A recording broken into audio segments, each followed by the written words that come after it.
Policía Federal después de lanzar una bomba molotov contra una de las paredes de la Quinta de Olivos.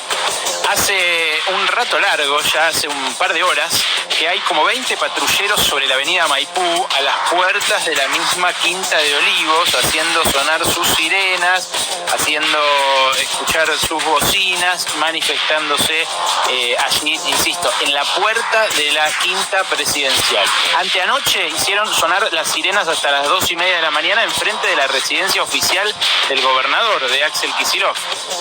Las manifestaciones de la policía bonaerense, la más numerosa y a la vez la más corrupta de todas las policías del país, y también la peor paga, están escalando como no pasaba desde los motines de Córdoba en 2013, que terminaron aquella vez con cientos de saqueos y con un muerto, para los que no tengan memoria. Pero lo de anoche y lo de hoy a mí me parece que es un poco más grave, porque ya consiguieron lo que pedían los policías, ya hubo un aumento salarial anunciado, y la protesta sigue. Y de vuelta, no solo sigue, escala, y escala para mí peligrosamente. Yo creo que hay dos coordenadas que se cruzan en esto. La policía está mal paga, y eso es así. ¿Quién le recortó el sueldo a la bonaerense? María Eugenia Vidal. No es partidismo esto, es así. Estuve buscando los datos y lo que pasó fue que Vidal ató los sueldos de la policía a la paritaria docente. Y eso hizo que perdieran poder adquisitivo sistemáticamente, todos los años, tanto los policías como los docentes. En 2016, la policía perdió 1 punto porcentual de poder adquisitivo. En 2017, 3 puntos. Se quedó 3 puntos atrás de la inflación. En 2018, como el aumento fue a principio de año y después vino la crisis, perdieron 12 puntos de poder adquisitivo. Y en 2019, otros 17 puntos. En total, punta a punta del gobierno de María Eugenia Vidal, 30% de poder adquisitivo perdido. Casi 1/3 de los sueldos básicos rebanados. Que, ojo, están compensados con adicionales, con sumas en negro, con bonos de los municipios en algunos casos, pero no llegan ni de lejos a recuperar lo perdido en ningún caso.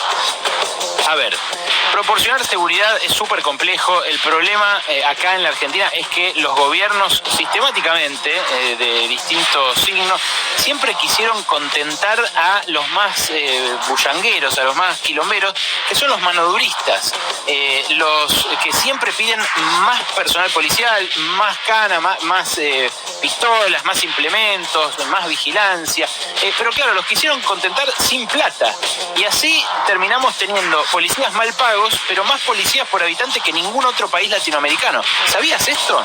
¿Tenías este dato? Solemos repetir, mira, que Estados Unidos es un estado policial, y lo es por muchas razones, pero Argentina, escuchá, tiene el doble de policías cada 100.000 habitantes que Estados Unidos.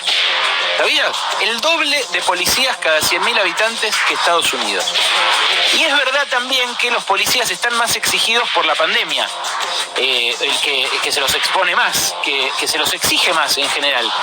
Claro, no más que los enfermeros, o las médicas, o los choferes de ambulancia, o los choferes de colectivo. Y ellos mueven 20 patrulleros y ya les están anunciando aumentos del 30%. Y ahí hay una diferencia, ¿no es cierto? Ahí hay una diferencia entre trabajadores. Y a Vidal, la policía bonaerense, además, no le hizo una sola de estas manifestaciones, aunque les rebanó el sueldo como se los rebanó. No le fueron a tocar nunca la puerta de la base militar donde se mudó apenas asumió. Y de hecho, cuando los docentes protestaban, muchos policías se ofrecían a ir a las aulas a dar clases como voluntarios. ¿Se acuerdan de ese cartel que un policía viralizó en redes sociales que decía, María Eugenia, mandanos a nosotros las maestras que te las devolvemos con vocación de servicio? Casi el anuncio de una violación era ese afiche. Bueno, eso salió de la policía bonaerense. Por suerte no fueron a dar clases como voluntarios a las aulas, pero eso ya te muestra que aunque tenían su sueldo atado al de las maestras, ellas protestaban y ellos se quedaban en el molde. Lo mismo cada vez que los mandaron a reprimir manifestaciones de laburantes. Ahí no parecían tan mal pagos, ahí lo hacían de muy buen grado, sin protestar, sin retener tareas, al revés, hasta haciéndolo como si les gustara. Quiero ser claro en esto, el policía merece ganar más por el trabajo que hace, merece ganar más como el maestro, como la enfermera y como el chofer de ambulancia y el chofer de colectivo. Lo que pasa es que este conflicto ya no es por los sueldos. Ya no es por los sueldos. Los cabecillas ya hablaron de Lázaro Báez, de que no les creen a los políticos, de que están indignados. Hablaron de los distintos ministros, que si uno le resultaba más confiable, que si el otro le dialogaba más, le dialogaba menos.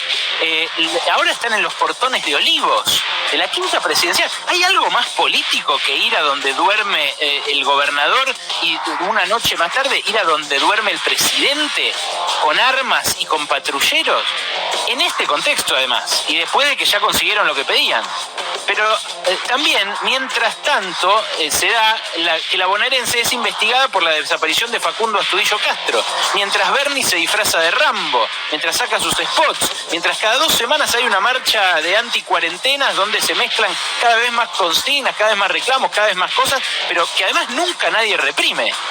Y después, se da esto después de las advertencias que hicieron tanto Eduardo Duhalde, de que podía haber un golpe de Estado, como Ernesto Sanz, de que esto en algún momento puede explotar y pronto, o Juanita Viale también toda inocente, pero que dice, ¿terminará su gobierno Alberto Fernández? Y qué sé yo.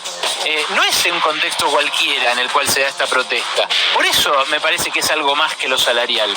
Y tampoco, ojo a esto, tampoco es solo de los pichones, como le leí a un colega que cubre policiales que nosotros respetamos mucho, que es Federico Fassbender. ¿Quién les da a los patrulleros, a los pichones? Si son los pichones solamente, si estos que se están manifestando ahora son los canas que ganan 35 lucas, 40 lucas, que no pueden llegar a fin de mes y a los cuales los cagan sus superiores, que son los que tienen el negocio de las drogas, el negocio de los kioscos, el negocio de la prostitución, el negocio de las mafias de todo tipo, que regulan el delito básicamente y que se hacen ricos porque son millonarios la mayoría de los comisarios y de las autoridades de la bonaerense. No es solo los pichones, porque los pichones es cierto que son los que se llevan la peor parte, pero ¿quién les da a los patrulleros para ir a protestar? ¿Quién les habilitó un helicóptero, loco? ¡Un helicóptero! Y además, ¿se animarían los pichones solos a manifestar acá en la Quinta de Olivos sin algún guiño político? A mí me parece que no. A mí me parece que no. Si fueran los pichones solos, no se animarían a ir a la Quinta de Olivos, porque saben que lo que pasa cuando un pichón se le retoba al que los manda y al que le dio ese arma y le encomendó cuidarnos a todos, lo más probable es que lo rajen a la mierda y que además lo metan preso. Bueno, esto se empieza a parecer cada vez más a un desafío a la democracia. Una prueba a ver hasta dónde acepta la sociedad este tipo de cosas y también hasta dónde reacciona la dirigencia política. Esto empieza a parecerse cada vez más a una operación más para sentar las bases de lo que pasó en Bolivia o en Brasil y de lo que también quisieron hacer en Ecuador, pero fallidamente. No sé si recuerdan la vez que los policías, que no eran milicos, los policías secuestraron a Rafael Correa en el medio de un reclamo también salarial o sindical por parte de la policía.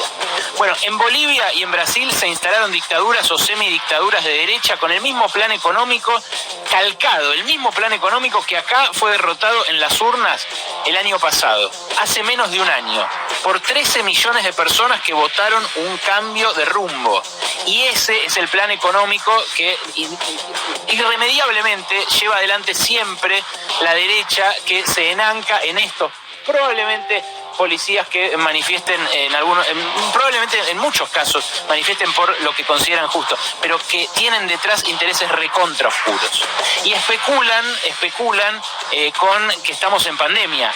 Tienen de algún modo la pandemia a su favor. Lo hablábamos esto con Ale Wall el otro día. Saben que por ahora no vamos a salir a la calle, que por ahora la calle la tienen ellos porque nos estamos cuidando, porque la mayoría no nos queremos enfermar, no queremos ir a manifestaciones ni como las de anticuarentena, ni como las de los policías de esta noche, que también se están exponiendo al contagio, mucho más que cuando laburan, porque están amontonados, porque están sin barbijo, porque están gritando, porque se pueden contagiar.